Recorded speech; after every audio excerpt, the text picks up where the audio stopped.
တဲ့ကူပိစနှစ်ဥကာလအခါသမယမှာမြန်မာနိုင်ငံတော်သူနိုင်ငံသားများနဲ့တကွကဘာသူကဘာသားတ attva အားလုံးကောင်းကျိုးချမ်းသာမင်္ဂလာအပေါင်းနဲ့ပြည့်စုံကြပါစေလို့ရှေးဥစွာဆုမွန်ကောင်းတောင်းအပ်ပါတယ်နှစ်တဲ့ကူပိစနှစ်ဥကာလအခါမှာဘုရားမြတ်စွာဟောကြားတော်မူခဲ့တဲ့တရားတော်များတဲ့ကနေ့စဉ်ဘဝမှာ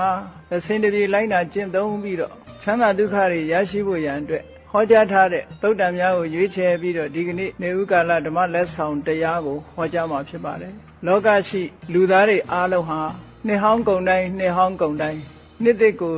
ကျိုးဆိုကြပြီးနှစ်သက်မင်္ဂလာအခါသမယမှာကောင်းကျိုးချမ်းသာတွေကိုမျှော်လင့်တောင်းတကြတာဓမ္မတာတစ်ခုလိုဖြစ်နေပါတယ်မြည်သည့်လူမျိုးပဲဖြစ်ဖြစ်နေဥကာလအခါသမယမှာကောင်းကျိုးချမ်းသာတွေရကြပါစေကောင်းကျိုးချမ်းသာ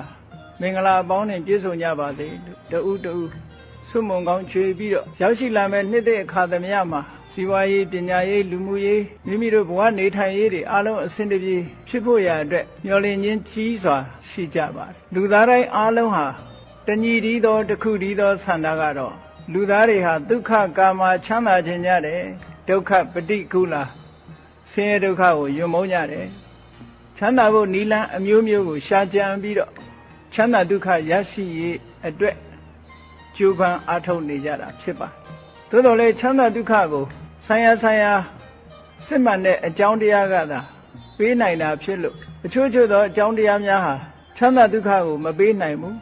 မပေးနိုင်တဲ့အကြောင်းတရားများကိုလက်ခံကျင့်သုံးနေမယ်ဆိုလို့ရှိရင်မိမိတို့မျှော်မှန်းတဲ့ချမ်းသာဒုက္ခကိုမရရှိဘဲနဲ့ဒုက္ခတွေပင်လည်ဝေကြရတာတတ္တဝါတွေရဲ့အခြေအနေဒီလိုရှိပါတယ်ဒါကြောင့်မို့လို့မြတ်စွာဘုရားကချမ်းသာဒုက္ခတရားခြင်းတဲ့ပုဂ္ဂိုလ်တွေတကယ်စစ်မှန်တဲ့ချမ်းသာဒုက္ခကိုပေးနိုင်တဲ့အကြောင်းတရားများကိုအရင်ကြထို့သုတ္တန်တွေမှာဟောပြောထားတာရှိပါတယ်